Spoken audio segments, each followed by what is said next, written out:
the talk starts with a fairly non-controversial proposition, which is that computers are everywhere. This is obvious, I think, to all of us now. But then moves on very quickly to something that may not be as obvious, which is that everything in the world is increasingly made of computers. For example, this building can be thought of as effectively a giant case for a computer.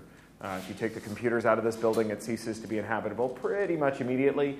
If you don't restore the computers pretty quickly, it will never be habitable again without major reworking. For modern buildings to work without their computers is nearly impossible because new materials and building techniques require digital monitoring of the inflows and outflows of the buildings. Otherwise, they become mildewed and structurally unsound and so on.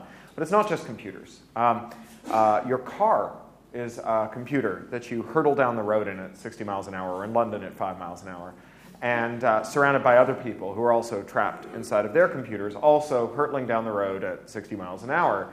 I flew back recently from an engagement in Melbourne, and they flew me back in a Boeing 747. And a Boeing 747 happens to be a flying Sun Solaris workstation in a very fancy aluminum case with a bunch of very tragically badly secured SCADA controllers in it. And so that's a computer, too, that we put our bodies into all the time. And it's not just that our bodies are inside of computers. Increasingly, computers are inside of our bodies. So you'll all be familiar with cochlear implants, of course. And so people who would have been deaf their whole life now have computers implanted, nestled alongside their brain, and they attach another computerized device to the outside of it to make it work. And they have computers in their bodies, but it's not just cochlear implants. Those of us who grew up with the Walkman, or those of us who came a little later and grew up with the iPod or other digital MP3 players, we've all logged enough punishing earbud hours that come the day we'll all need hearing aids. And it's vanishingly unlikely that those things are going to be beige, retro, hipster, plastic, transistorized, analog devices. They're going to be computers, and those computers will be stuck in our head, and they'll probably be technically the property of NHS, and they'll have the power to stop us from hearing things, or they'll have the power to make us hear things that aren't there, or they'll have the power to let other people know what we're hearing. I could certainly imagine Theresa May or her successors wanting to know if you hear certain naughty jihadi sentiments being expressed and have them relayed back to her. Some of you probably know someone who's alive today because they have an implanted defibrillator. These are wonderful technologies. If your heart has gone out of whack so that it doesn't keep rhythm and it just sort of stops periodically, normally that would have been a death sentence through most of our species' history. But today, your doctor can anesthetize you. She can cut you open, spread your ribs, reach inside your chest cavity, and affix a computer with a powerful battery directly to your heart.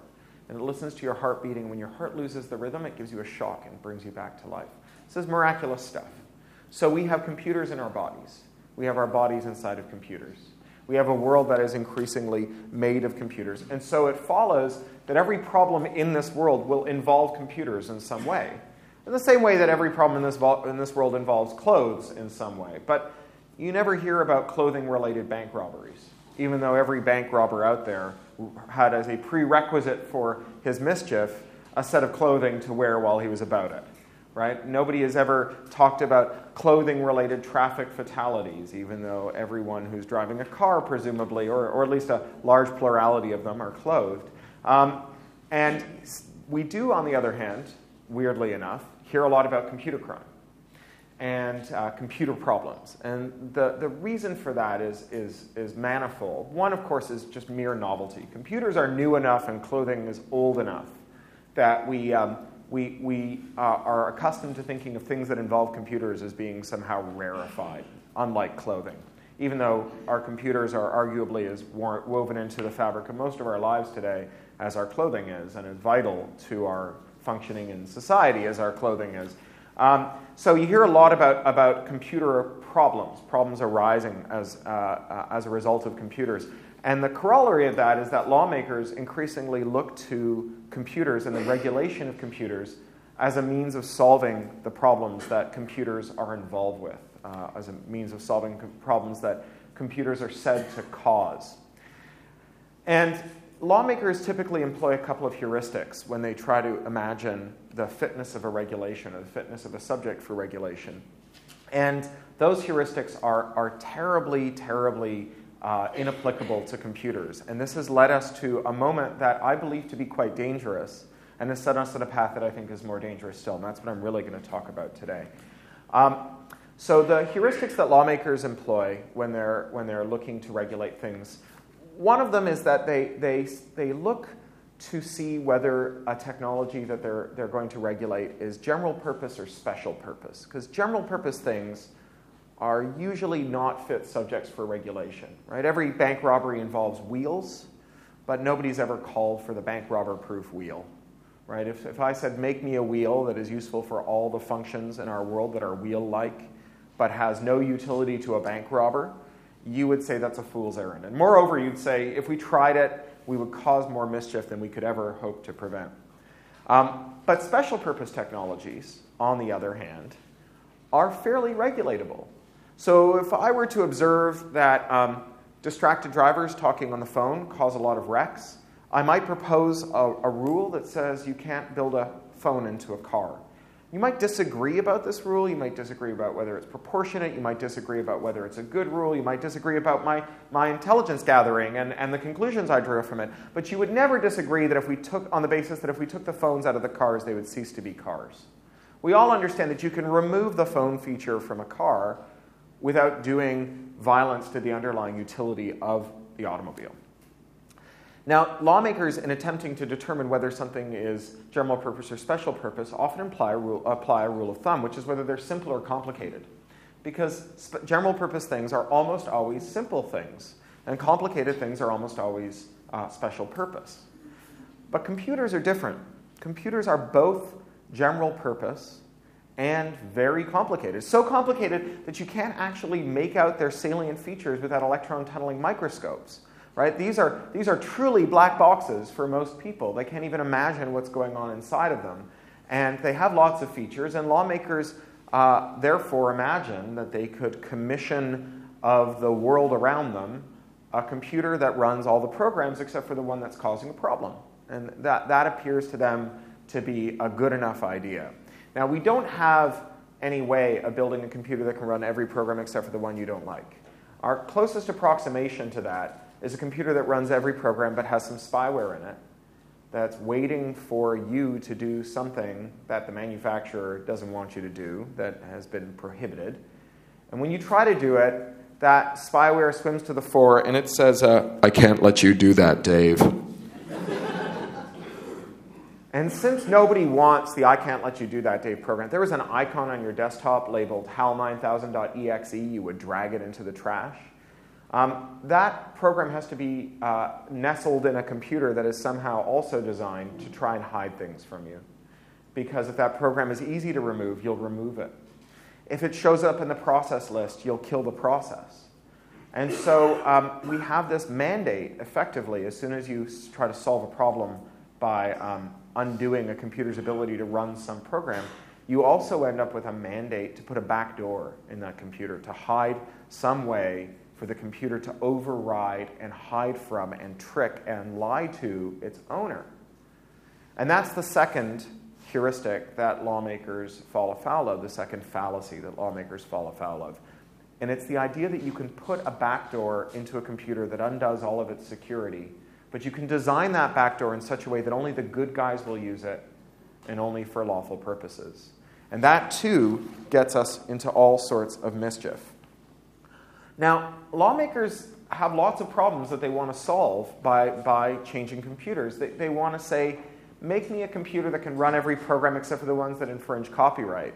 Or make me a computer except for the ones that allow you to print out a 3D printed plastic gun.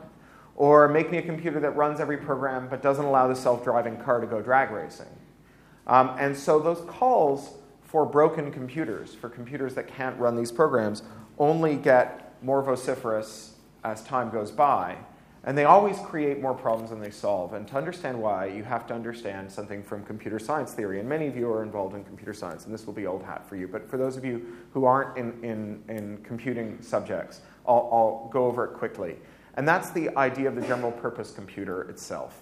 So when Turing and his colleagues, the Polish mathematicians and other code breakers from the islands, and von Neumann and the Hungarian mathematicians and his colleagues in America at Princeton were working on breaking the German and Japanese ciphers during World War II and were inventing general-purpose computers to run the programs that would break those ciphers. They entered a world in which the way that you built a computer was you designed a mechanical calculator that could do one kind of calculation. So if you wanted to calculate ballistic tables to let you lob mortars over the enemy lines, you'd make a ballistic table solving device. You would hardwire solving ballistic tables into the device. And if you wanted to solve a different kind of problem, often as not, you would have to take that computer apart and make a new one. Right? That was the special purpose computer. What Turing and his colleagues did, they didn't design a computer that could run 2 programs or 3 programs or 5 programs or 100 programs. They came up with an architecture for a computer that could execute every program we can express in symbolic logic. And we say that those computers are Turing complete, and they can run all the programs. That's what our modern foundation of computing is based on. And Turing completeness is a wonderful, mysterious force in the universe. And in fact, computer researchers have a hard time not making their computers and their programs Turing complete. Computer researchers try to do things like make little toy languages that allow for, that describe pages for printers, right? So there's a little toy language called PostScript that allows you to describe a page for a printer so that it can be formatted, sent to the printer, and the printer can output it. And it says basically draw a dot here, make a line between them. That's the foundation of PostScript. It's a little more complicated than that. But at its root, that's PostScript.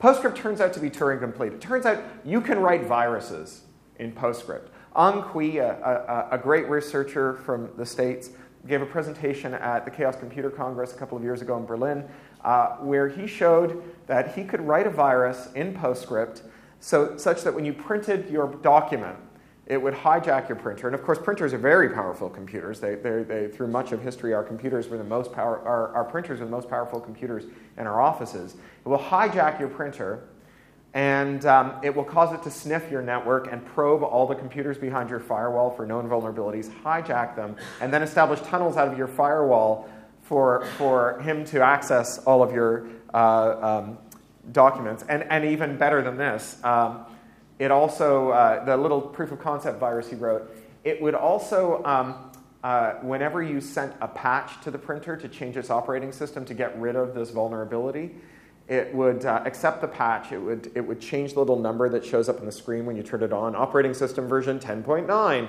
but it would just throw the patch away and continue to be infected. The only thing you could do once he owned your printer was send it to the skip. I mean, it was e-waste once he'd compromised it. But the point of that really is just that it's hard not to make things Turing complete. Security researchers, go to any security conference, and there will be security researchers lamenting the fact that they've discovered that yet another toy scripting environment that was developed to allow you to make a button animate to go up and down turns out to be Turing complete, and now there's viruses in it.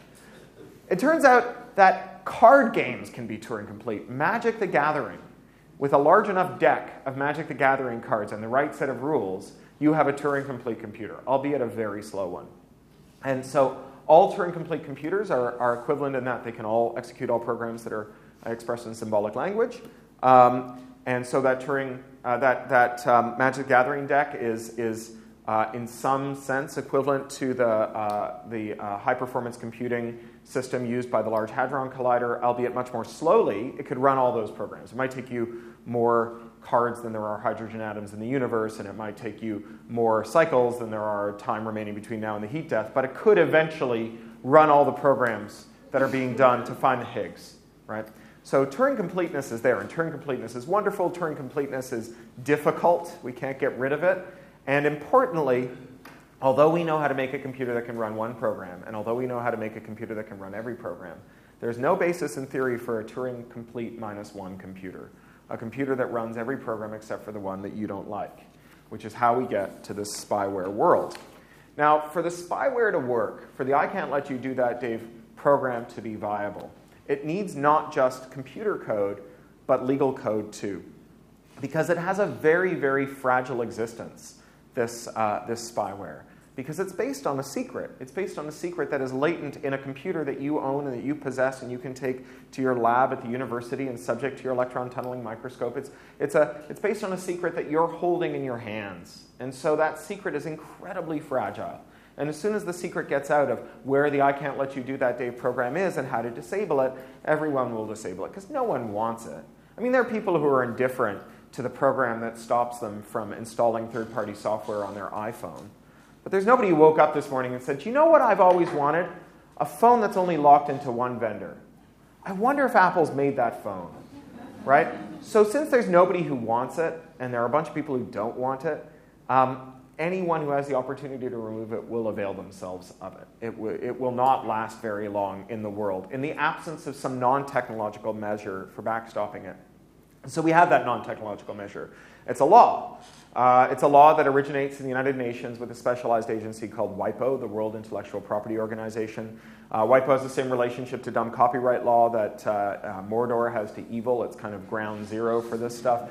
And in 1996, they passed the so-called Internet Treaties, the WIPO Copyright Treaty and the WIPO Performers and Phonograms Treaty, the WCT, the WPPT, but they just called them the Internet Treaties. And these aim to protect this kind of spyware. What they say is that it's illegal to reverse engineer the spyware, to tell people how it works, to give people access to knowledge that they can use to reverse engineer it or find out how it works, to remove it, or to host information that would lead to any of those activities. Right? So it's against the rules to whisper the secret.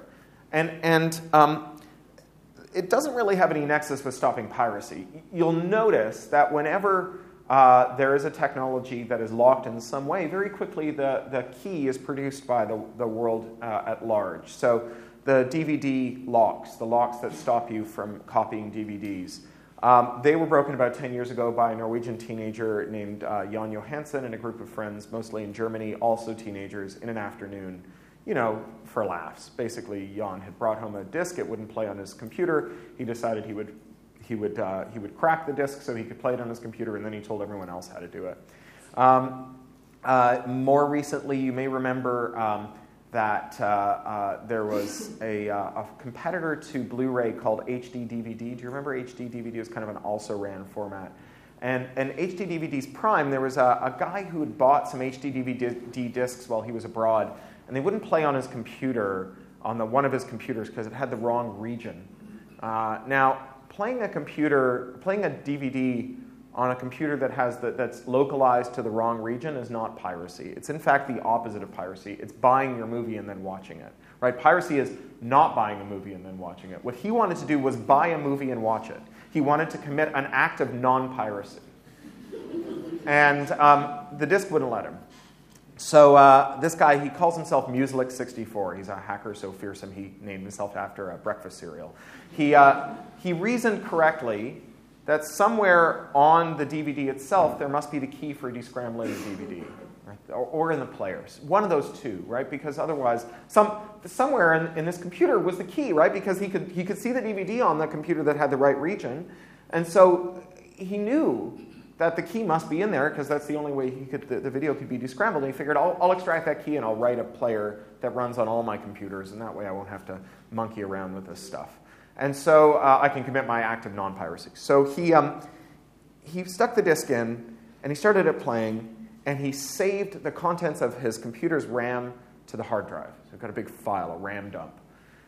And he said, okay, well, it's a 128-bit key, I know that. Let's take bits 0 through 127 and see if those are the key, see if those descramble this disk. No, okay, 1 through 128, 2 through 129, 3 through 130.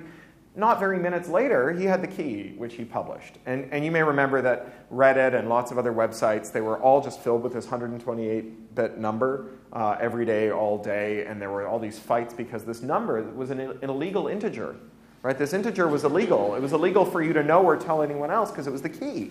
Right? And there's something to be said here about Gödel and incompleteness, and all things are integers, and child pornography is in some sense an illegal integer too once you digitize it. But this was an illegal 128-bit integer that was chosen for the fact that it was random and had no meaning. Right? This is not an illegal integer in the sense of all those other illegal integers that we could argue about later. This was an illegal integer that was a particularly arbitrary illegal integer. And it spread very quickly because it's only 128 bits long. You can dictate it to a friend over the phone. You can write it down on a slip of paper. You can hand it around. So it spread very quickly.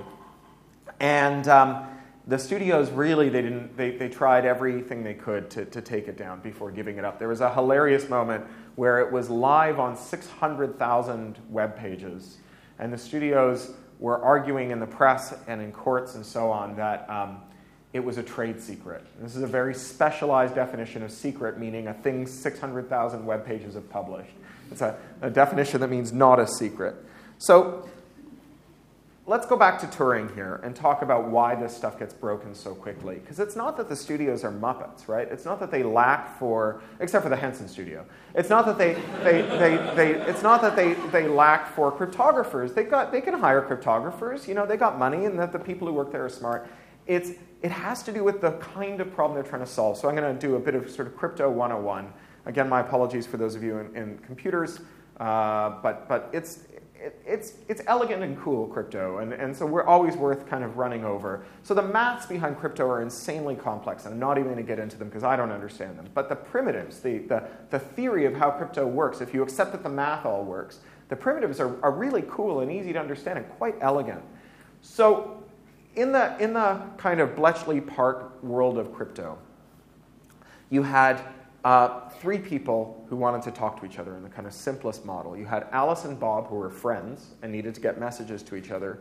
And you had Carol, who neither of them liked very much and who wanted to eavesdrop on them, right?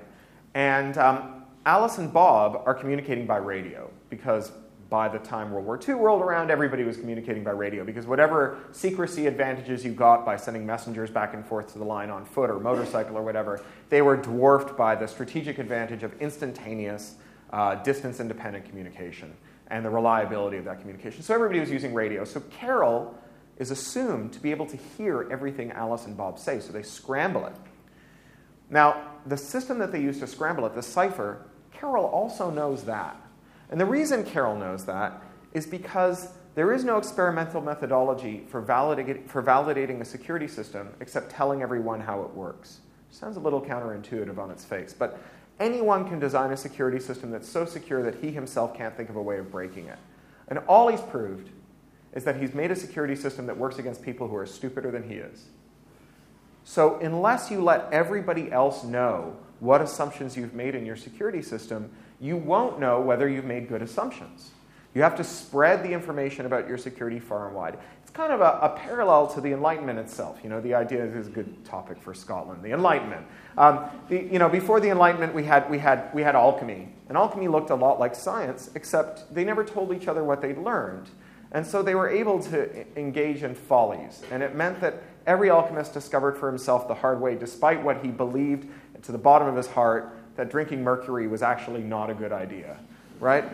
And science was just about letting your peers know what assumptions you'd made so they could deflate your follies.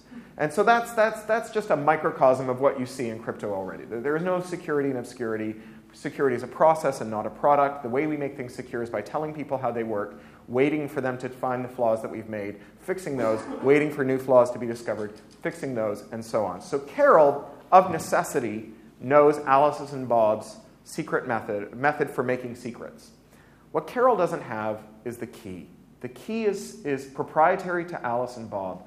And if if the crypto is good, if the cipher is good, it doesn't matter how many of their messages she intercepts. Because without the key, she'll never be able to turn them into anything but gobbledygook. And so they are secure. But in the voodoo crypto world of stopping people from copying DVDs, you don't have Alice and Bob and Carol. You've just got Bob, who makes DVDs, who gives them to Carol, or to Alice rather, along with a player that has all the keys in it. And he relies on the idea that Alice will never retrieve those keys and use them to do things that he doesn't like. And Alice isn't just one adversary in this scenario. Alice is every single person in the world who has an interest in playing DVDs without restriction. That's kind of like saying, I've made a safe so good, I left it in the bank robber's sitting room. In fact, I've left it in all the sitting rooms of all the bank robbers. It doesn't matter how good your safe is. That's a bad idea. And so cryptographers, they have a name for this scenario where instead of Alice and Bob and Carol, you just got Alice and Bob. They call it wishful thinking.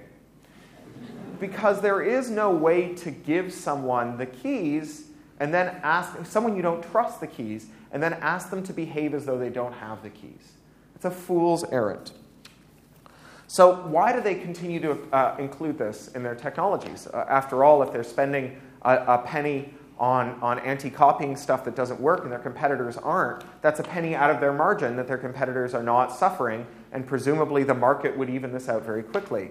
Well, it comes back to these laws about what you can do and what you can't do with the keys that you retrieve off your own bat, as opposed to the keys that you take through a license.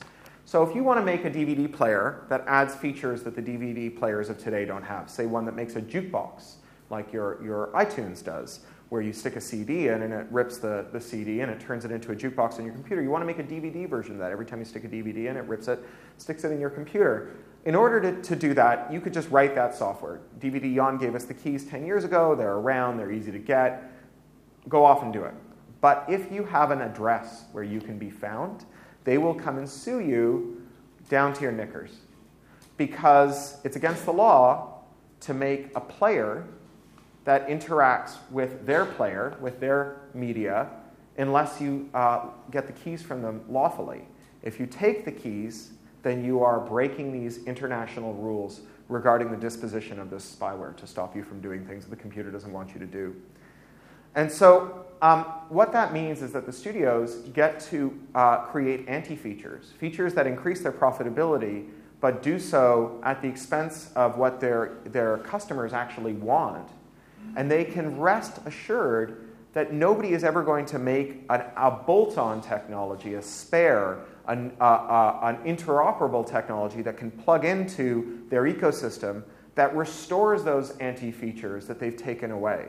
So you see the no-skip bit in your DVDs. If you've got a kid and you buy Disney DVDs, you'll have experienced the 25 minutes of adverts at the beginning of Disney DVDs. That no-skip bit mostly was envisioned as a way to show you pretend FBI warnings that the FBI actually had nothing to do with.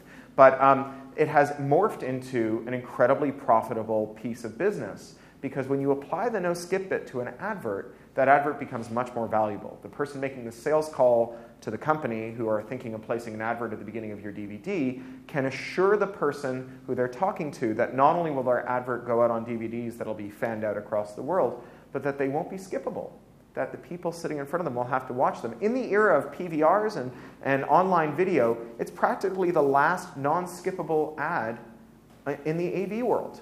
And so they'll command a much higher price for that. Now again, nothing to do with piracy, but everything to do with profit maximization. Region coding. It didn't really last very long in plain old DVD and traditional DVD. I could go on at some length about why that is. It has nothing to do really with this particularly. It's about how they managed the cartel that did the keys and the licensing. But in Blu-ray, it's back, and they're pretty committed to region locking in Blu-ray, which means that if you buy a disc in one country and you bring it to another country, chances are it's not going to play. I mean, within the EU, they may be forced to allow for play through the whole EU. But outside of the EU, it's going to be fair game. And the reason for that has nothing to do with piracy. Again, buying a disc in country A and watching it in country B is not piracy. It's the opposite of piracy. It's paying for your media. But they want to be able to sell discs for one price in one country and another price in another country, and they want to prevent arbitrage. They want to prevent efficient markets, right? What we're supposed to want to have in a market economy, where things are available at a low price in one place and a high price in the other, that the goods that are bought at a low price flow into the place of the high price until they reach an equilibrium. So in order to do that, they can apply region coding. And through our laws like the EUCD here, like the Digital Millennium Copyright Act, the DMCA in America that was passed in 1998, or embarrassingly enough, my own home country, Canada, passed a law, C11, in 2012 that does this. It's quite embarrassing, because it's one thing to get the internet and computers very badly wrong in 1998. It's another thing altogether to get them that badly wrong in 2012. It's something like felony stupidity at that point. But those laws prevent you from making your own region free player, and what they say is that the exchequer will commit as many tax pounds as it takes to enforcing your business model, right? To making sure that other people don't compete with you in the market, to making sure that you are never disrupted by innovation. And it's hard to imagine a firm that wouldn't take them up on that offer, right? You'd be a bit bonkers not to take up the state on an offer of a subsidy that large. Who would turn it down? So to see how that actually plays out in the real world, let's do a little thought experiment about DVDs and CDs. So imagine it's 1996, the year of the DVD, the year the DVD was introduced. And we go down to Piccadilly Circus with £1,000 in this pocket and £1,000 in this pocket. We walk into the Virgin Megastore. And on floor 1, where the CDs are, we spend £1,000 from this pocket. And on floor 2, where the DVDs are, we spend £1,000. Then we take them and we put them in a vault. Now, normally when you put technology in a vault, it starts to lose value very precipitously. And if you waited 18 or so years to take it out of the vault, you would have nothing of very much worth. In fact, you probably have e-waste that you'd have to pay someone else to take off your hands. It would have negative value. But there's an amazing thing that's happened to those CDs. Now, CDs are approximately the same technology as DVDs. They're read and written with the same lasers these days. Discs are about the same size. You put them in the same drives. There's one important format difference, which is that there is no thin veneer of anti-copying gubbins on the CD, and so it's not unlawful to add features to CDs. And so in the 18 years since CDs were introduced, they have become much more valuable. 18 years ago, when you put the CDs into the vault, all you could do with them was play them. Today, when you remove them from the vault, they can do so many more things. You can rip them, you can stream them, you can lend them, you can back them up, you can mash them up, you can back your YouTube videos with them, you can load them onto your phone, you can make ringtones out of them, you can make alarm tones out of them. All that latent value has accumulated in your DVDs while they sat in your airless vault for 18 years, thanks to technology. Now, what about the DVDs? In 18 years since the DVD was introduced, not one new feature has been introduced for them. 18 years ago, what you could do with a DVD was watch it. Today, what you can do with a DVD is watch it. Not one lawful feature has been introduced for the DVD. All of the latent value in the DVDs that you've invested in has been harvested and trousered by the entertainment companies who get to sell you those DVDs again. Instead of letting you make a jukebox out of them on your computer, they can sell them to you as downloads. They get to sell you your discs again if you change countries. They get to sell you the right or withhold the right to sync your DVDs to YouTube videos or use them in your classroom presentations. All of that latent value has been kept by the entertainment companies and picked from your pocket. But of course, interoperability isn't just a thing that benefits entrepreneurs and customers who invest in technology. Interoperability is key for marginal people, people who are not the kinds of people who are well served by markets. It's especially key for them.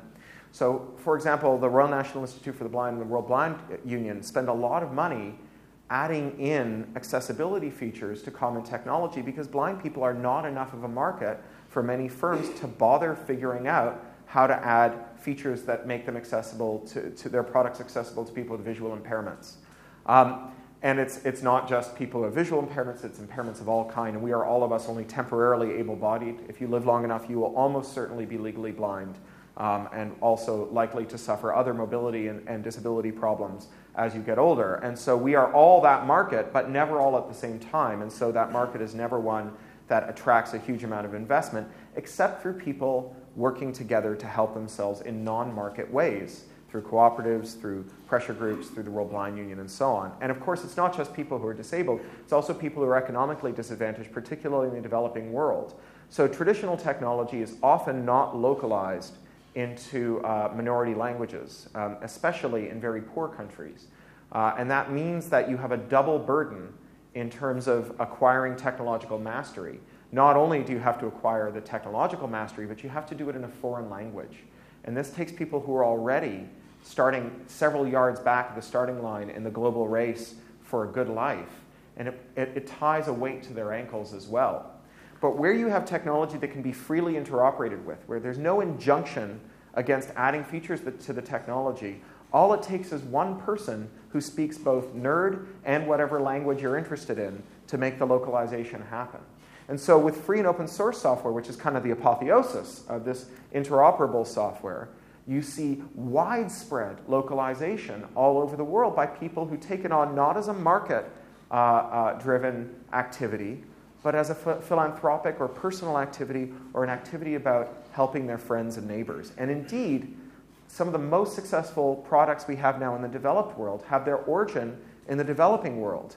And so not only do entrepreneurs sometimes correctly believe that poor people and people with disabilities aren't a good market for them, and adding features won't benefit them in the rich countries, but they sometimes incorrectly believe that.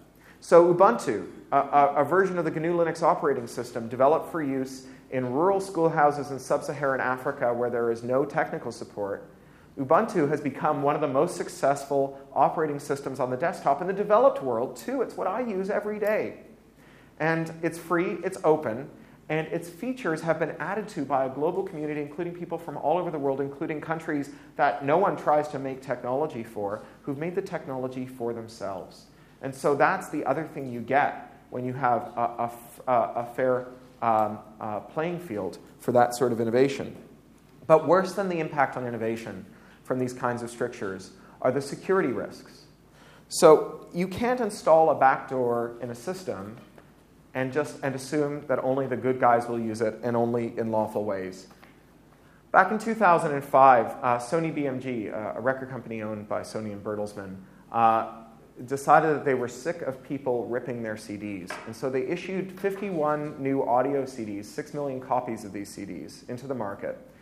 And these CDs, they had a hidden track on them, and if you put them into a CD-ROM drive, they would run a program silently in the background that changed your computer's operating system. What it changed your computer's operating system to do is to be blind to any file that began with the string $SYS $. So if there was a file in a folder that started with $SYS $, and you opened up that folder and said, tell me what files are in that folder, your computer would swear blind that that file wasn't there.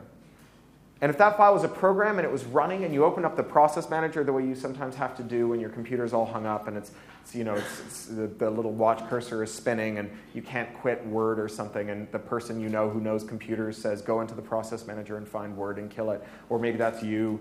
That process manager, if that program was running and it started with $SYS $, that program wouldn't show up in the process manager. And why did Sony do this? Well, they just wanted to install a program on your computer that started with $SYS $, that would watch for you ripping CDs, and if you tried to rip a CD, it would interdict it. It would just kill that program. That's why they wanted it there. A little bit of I can't let you do that, Dave Ware. But as soon as they punched this hole in your computer's immune system, opportunistic parasites flooded in. So virus writers started prepending all their viruses with $SYS $, because the antivirus software, if it said, is there a file on this hard drive called $SYS $virus.exe, the computer's operating system would say, of course not. And if it said, is there a program running called $SYS $virus.exe, they would say, no, of course there isn't. So Dan Kaminsky, who's a security researcher, does very good work, determined that about 300,000 US government and military computers were infected with Sony BMG's rootkit. But that's the computers in our desks and in our laps. But it's not just those computers that are vulnerable when they don't do what their owners intend. So I mentioned implanted defibrillators before. There's a guy named Barnaby Jack. He died tragically and mysteriously last summer, but in 2012, he gave a report at a security conference in Australia on his work on implanted defibrillators. Now, implanted defibrillators have wireless interfaces for a very good reason. Doctors want to know what they're doing. They want to know how often they're giving you shocks. They want to change the operating system on them if they find bugs or if they add new features. And they don't want to have to attach a cable to them because this is in your chest cavity and that gets messy.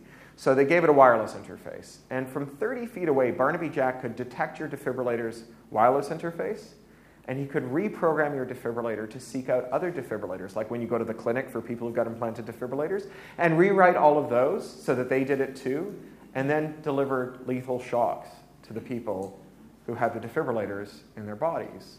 It's not a coincidence that when Dick Cheney had an implanted defibrillator, he had the wireless interface turned off.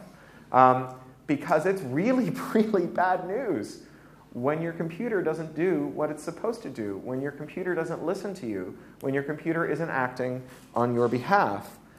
Increasingly, we are seeing moves to make computers vulnerable to third parties who have some legitimate reason to want to be inside of those computers. In 2012, the Lower Merion School District, the most affluent school district in America, just outside of Philadelphia, Pennsylvania, got involved in a lawsuit because they had given all of their students MacBooks. They were very affluent. And these MacBooks were the only computers that they were allowed to do their homework on. All their assignments came in on the MacBook and had to be returned on the MacBook. The Wi-Fi network in the school would only allow those computers to connect to it. And because they were worried about the computers being stolen or lost, they installed some laptop recovery software that let them operate the camera, let them read the files on the hard drive, take screen captures, and read the keystrokes. And, of course, this was an attractive nuisance. They didn't just use it to recover stolen laptops. As soon as they realized they could use this to spy on kids that they thought had discipline problems, they started doing it. And it came to a head when a kid was called into his principal's office, and the principal said, "You've been taking drugs." And he said, no, I don't take drugs. And he said, well, explain this, and handed him a photo of himself in his bedroom the night before with what looked like a pill going into his mouth. And he said, first of all, that's a jelly bean. And second of all, how'd you get a picture of me in my bedroom? And this kid had been photographed more than 6,000 times by his school administration. And it's not just schools that want to do it. The police want to do it. So in Germany, the Bavarian government has been caught installing this kind of software onto the computers of people that they think might be guilty of crimes. They call it, in Germany, they call it the Bundestrojaner, the state's Trojan. Last year, the Federal Trade Commission, the U.S. agency that's analogous to our Office of Fair Trading, entered into a settlement with 7 companies that were in the hire purchase business. They hire purchase laptops. And a company that made anti-theft software for laptops called Designerware from Northeast Pennsylvania. And in the settlement that these 8 companies entered into with the regulator, they stipulated, they admitted, that they had used the laptop recovery software to covertly make video recordings of their customers having sex, to covertly make video recordings of their children in the nude, to covertly audio record their private conversations, to harvest their login credentials for their banks and their medical sites, to read their privileged correspondence from their attorneys, and to plunder their hard drives looking for interesting files to share around the office. And the regulators, you'd hope, they in the settlement, they said, you must no longer do this unless you put it in the fine print. So you know that hairball of legalese that Consumers Union, a group a bit like Which here, they calculated that it would take 27 hours a day to read all that legalese that you see as you move through the internet. That all basically comes down to, by being dumb enough to use the service, you agree that we're allowed to come over to your house and punch your grandmother and make long-distance calls and wear your underwear and eat all the food in your fridge. So long as you bury it somewhere in the fine print, that'll be okay. And it's not just companies that are doing it. It's also, of course, criminals that are doing it. In September, Miss Teen USA got into the newspapers because she called the FBI because a guy who was part of an internet subculture, a particularly loathsome one called Ratters. RAT stands for Remote Access Trojan, which is another name for this program that hijacks your camera and your microphone and all the rest of it. Ratters like to take over computers of people, mostly young women, and then blackmail them after getting compromising photos and details of their lives. She had been compromised by a ratter who tricked her into downloading some software. That ratter had captured photos of her in the nude as she moved around her bedroom. He had captured all of her logins and passwords for her social media accounts, and he was threatening to post her nude photos to her social media accounts unless she performed live sex acts on camera for him. And so she called the FBI instead. When the FBI arrested him, they found that he had over 150 victims, including minors in the United Kingdom, one in Northern Ireland. He was not a particularly prolific ratter by all accounts. There was another one arrested last year who had over 300 victims. And so they want computers that don't listen to you too. And last week we got a new Snowden leak that showed that the FBI was working with NSA-developed software to allow them to infect the computers of people that they suspected of committing crimes so that they could follow them around. And they were after a guy named Mo, who had threatened, although never carried out his threats, threatened to set off bombs around America. And so they had infected his computer with this software so they could follow him around. So there is a corollary to the idea that computers are everywhere and the world is made of computers and that we rely on computers and that computers are inside of our bodies and that our bodies are inside of computers. And the corollary of that is that to have a safe, free and fair society, we must have secure computers. We must. Otherwise, the whole game is lost. So I can't let you do that, Dave, is incompatible with security. The problems that we try to solve by taking over people's computers, they can be real. You know, I'm as freaked out by plastic guns as the next guy, and you know, once it comes to plastic meth labs being printed by 3D printers, I'm even more scared. You know, the solid-state meth lab has real potential to be a disruptive technology. You heard it here first. I'm worried about self-driving cars that drag race. I'm worried about terrorists. But whatever the problem is, this isn't the medicine that solves it. In fact, this medicine is always worse than the disease, because as we saw in the copyright wars, you will always get people who want to break the rules figuring out how to get around it. That there is no Bob and Alice security. And so they will always get around it, and the bad guys will always continue to go around doing bad things. But once you put the backdoor into the computer, it will be available for all those bad guys to use. And sometimes those bad guys think they're good guys. So we have companies like FinFisher here who make software that we export to countries like Syria and Iraq that they use to surveil their networks, that are part of this lawful interception ecosystem of software that takes over computers to find crooks and persecute bad guys. And they use that to figure out who to arrest and who to round up and who to torture and who to murder and who to disappear. And they're the duly constituted authorities of their nations. They're supposedly the good guys. You can't make this kind of software. This is the equivalent of landmines. You cannot make this kind of software and then assume that it will only be used in good ways that you approve of. Once you start doing this, this software will find its way into the hands of miscreants. And not only that, but security is a process and not a product. And so historically, when vulnerabilities were discovered in the things that we rely on every day, whether they're our pacemakers, our computers, our cars, or our hearing aids, they would be reported to the manufacturer. So the manufacturer could update them and improve them, because security is a process. But today, if you discover a vulnerability, your very best bet is to sell that vulnerability to a government agency who will weaponize it and turn it into a Bundestrojaner, who will turn it into a FinFisher product. And so they've created this market whereby, instead of vulnerabilities being speedily patched as soon as they're discovered, they're weaponized. And they remain unpatched in the wild, putting you and me and everyone we know at risk should those vulnerabilities either leak or be independently rediscovered and weaponized by some crook, some creep, some bad guy. Computers designed to disobey or spy upon or trick their owners are a genuine existential threat to a free and fair society.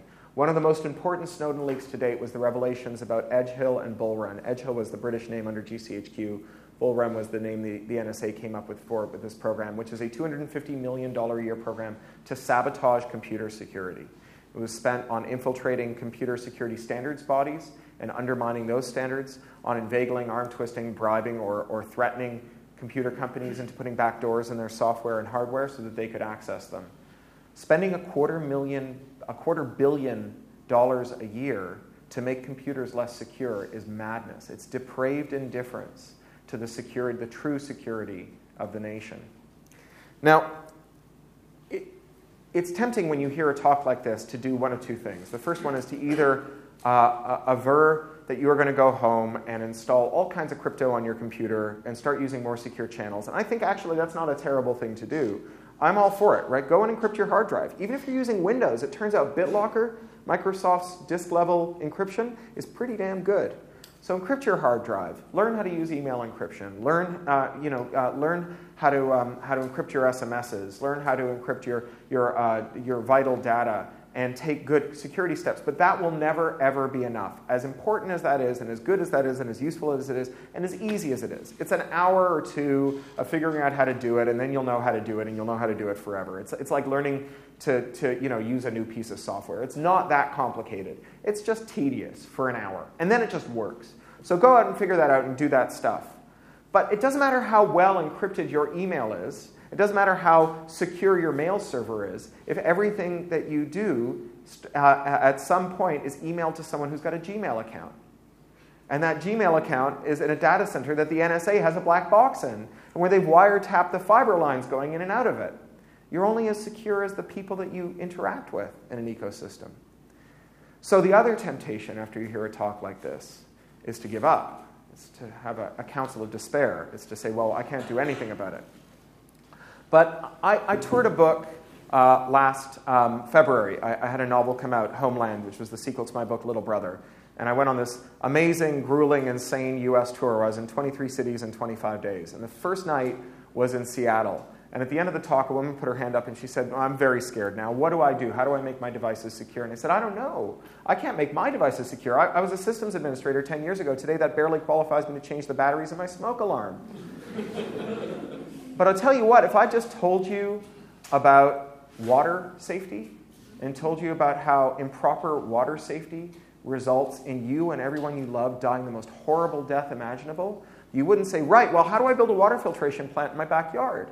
You'd be saying, how do we make sure that the people who are supposed to be providing us with good infrastructure treat water safety with the gravitas and care that is due to it, and don't think of it as a way to solve problems, or even worse, not solve problems while being able to insist that you've at least done something, the security syllogism, something must be done, there I've done something, right? You would insist that the people who are around you, who are supposed to be taking care of these things, the people in power, the people who run the state, do the right thing about this. And our lawmakers are not perfectly venal or perfectly corrupt. There are good ones out there who want to do the right thing. But even when they do, they are confounded by these bad heuristics, by this idea that you can make your computer a little bit pregnant. You just put a little backdoor in it, and it'll only be used for good things. This idea that you can regulate a feature out of a computer somehow, the Turing complete -1 problem. And we need to educate them, and we need to make them better at this. And there are pressure groups that try to do this. And I'm going to urge you, instead of having a council of despair, and in addition to going back and figuring out how to make your computer more secure, to go and get involved with these groups. And one of them is the Open Rights Group, which is a UK-based group that I helped found, but I'm only arm's length these days, which is why I can say in all honesty that I think they're amazing, because I have nothing to do with them. They're off doing amazing things all on their own. Subscription-supported group, they ask for a $5 a month. They have a million ways you can participate if you go to their website, openrightsgroup.org. There's also the Electronic Frontier Foundation. I was formerly their European director. They do amazing work on this stuff. They do it globally, but with a particular emphasis in the U.S., and the U.S. is a major exporter of bad computer policy to the rest of the world, and solving these problems in the U.S. has a huge impact on the EU. And also groups like the Free Software Foundation, which also do very good work on this.